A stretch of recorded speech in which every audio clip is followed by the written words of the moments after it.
Hey guys, it's me. It's Queen Haru, and thank you for joining me for another wonderful edition of Ask an Aquarius. If you haven't already, please hit the red subscribe button, smack the bell, give this video a thumbs up, leave us a beautiful positive comment in the comment section, and pass this video on to anybody who might need to see it. Also, please stay to the end and see if your comment was one of my favorite comments from one of our last videos. At the end of every video, I'm going to shout out some of my favorite comments. Okay? All right, guys. So before we get into today's topic, because it's quite the doozy, it's going to be very interesting. Before we get into that, I want to show you guys something really fast. You guys know I'm a Harry Potter fanatic. Look what I bought myself. This is so cute. It's a chocolate frog pillow, right? It's a plushy pillow, but this is the coolest part. It opens at the top and there's a frog in it. The chocolate frog, isn't that cute? Anybody who has been to the Wizarding World knows that chocolate frogs are one of the most famous Harry Potter candy sold there. The other thing they sell that I really like are the sherbet lemons. Those are Dumbledore's favorite. But anyway, the chocolate frog is iconic. It's from the movie. And anybody who remembers, I think it was the very first one, as a matter of fact, the Philosopher's Stone or the Sorcerer's Stone, whatever you would have called the first one, because it has two different names depending upon who you ask. This was in the first, as a matter of fact, it was in the first movie before Harry even knew anything. He knew about chocolate frogs. This is his first introduction to the Wizarding World. So when I saw that they had made it into a plushie that stuffed into a little pillow, I was like, oh, that is so cute. I have a pocketbook that's the same shape with the same, let me see, upside down, with the same writing on it and the same look. I think mine is more purple and this is more of a blue color. But I thought that was so cute. Isn't that adorable? I was like, oh my goodness. So this is going behind me. I'll leave it next to me for now so I can lean on it. All right, guys, let's talk about today's topic. Oh my God. Someone said to me, she sent this, I think, in the inbox. I don't think this was in the comment section. She said, what are your thoughts on faking orgasms? Do you think it's okay to fake an orgasm in order to save your partner's feelings and ego? Now, I'm going to talk with you guys real rap, okay? Because if I play around with this topic, that wouldn't be me. I don't play around with too many topics. So I'm not going to play with this one either.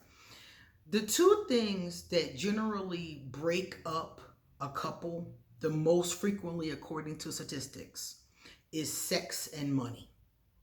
Okay? So if you are faking orgasms, there's a problem with your sex. It doesn't have to be all the time. You might fake some, might get some sometimes, whatever the case is. But if you're faking orgasms, there's a problem with your sex. And the reason why I know there's a problem with your sex is because you're unable to communicate with your partner what it is that you want to be able to orgasm. Now, sometimes it's not your partner's fault. Sometimes you're just not in the right headspace. Sometimes you don't feel good. Different things can happen and make a person not be able to reach climax. But I don't suggest you fake them. I know that it's easy. It's easy. Men do it and women do it sometimes because it's easier than trying to achieve the actual goal. So if you've been at it for a while and it's just not happening, it is to some easier just to pretend like it happened so you can go to sleep or go off and do whatever it was that you wanted to do next. So I do understand why people do it, males and females at times. But I just feel as though it is detrimental to the relationship, like I said, because money and sex are the two things that will really become a problem quick. Those two things snowball and escalate very quickly. So if you fake it today, you might think it's okay to fake it tomorrow. You know, after a while, you find yourself faking it all the time. You're not enjoying yourself with this person. And it's really unfair to the person because they probably can. In most cases, I'm not going to say every case, but in a lot of cases, they probably can do better. And if you would tell them what you need, if you would tell them what's not right, if you would tell them what doesn't feel like it's in the right place, you know, whatever is keeping you from reaching it, you need to talk to your partner. And I understand you might think, oh, I might hurt their feelings. I might hurt their ego. Yeah, but it's going to hurt their feelings a lot more if you leave them because the sex is bad. Okay? It's going to hurt their feelings a lot more if they find out you've been faking orgasms. So if I were you, no, I would not fake it. Absolutely not. I would talk to them. And remember I told you guys it's a kind way to say everything. I would sit with them and I would tell them what I was experiencing.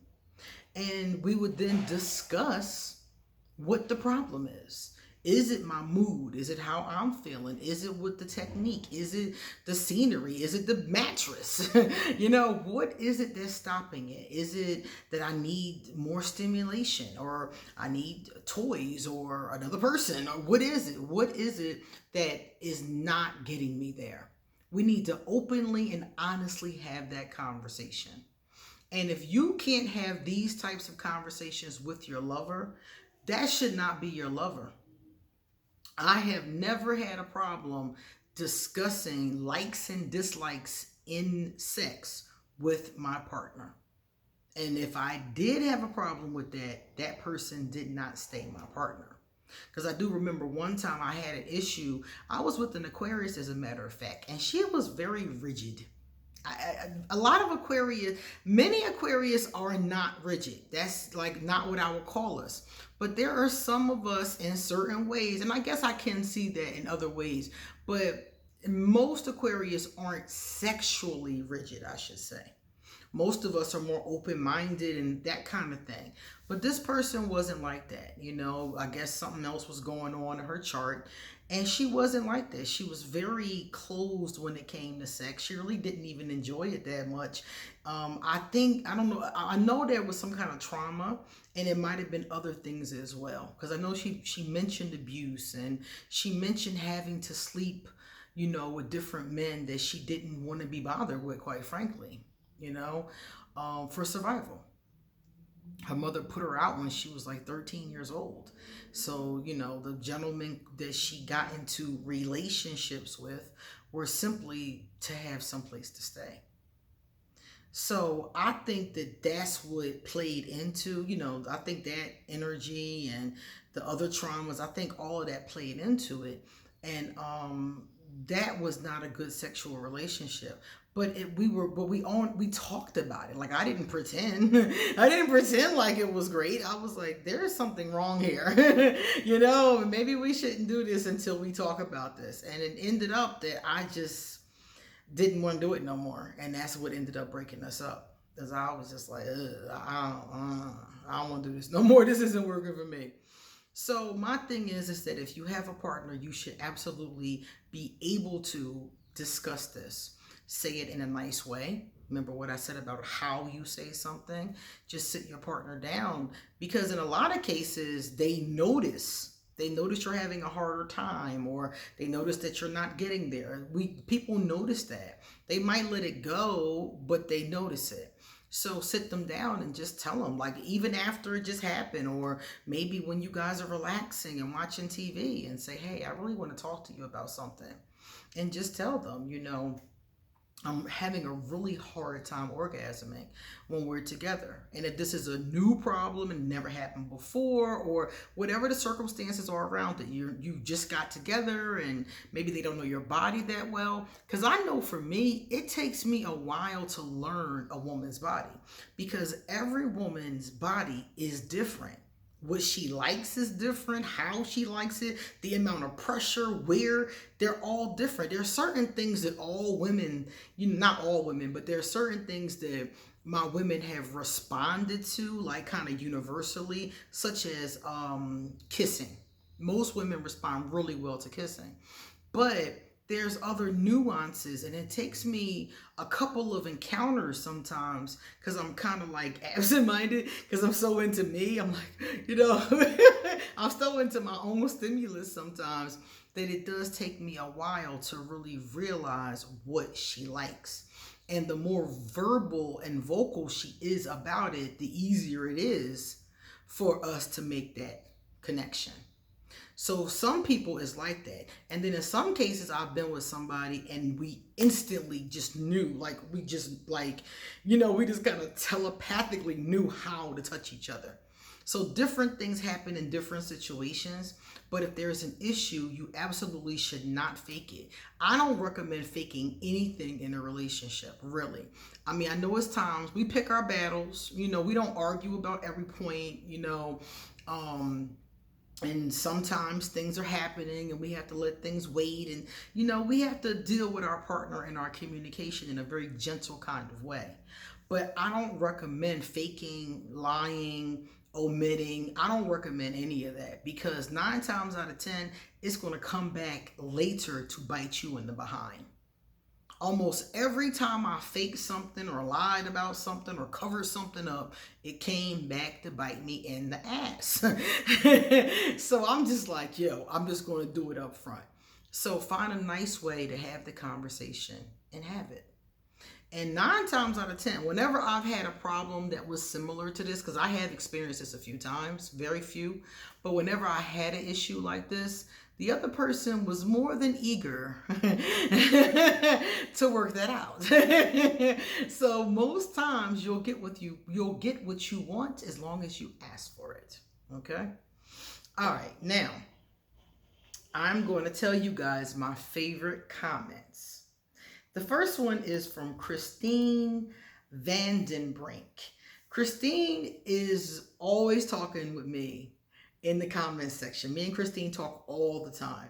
It says here that she's received one of the highest numbers of hearts from me. We talk all the time. And apparently she's been subscribed to the channel for a whole year, publicly subscribed for a whole year. That's really cool. And her comment was, sometimes I am verbally strong and sometimes not. It depends on circumstances. My cat says that I'm very gentle.